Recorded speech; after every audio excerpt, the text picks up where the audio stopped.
মানবিক স্বপ্নের আলো জ্বলে বাংলার প্রতিটি ঘরে, অসহায় মানুষের হাসি ফোটায় ভালোবাসার ডোরে।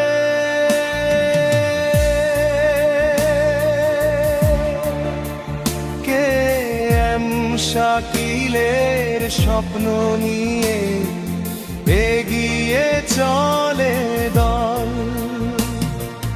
মানবতার সেবায় নিবেদিত তাদের প্রতিটি চল। মানুষের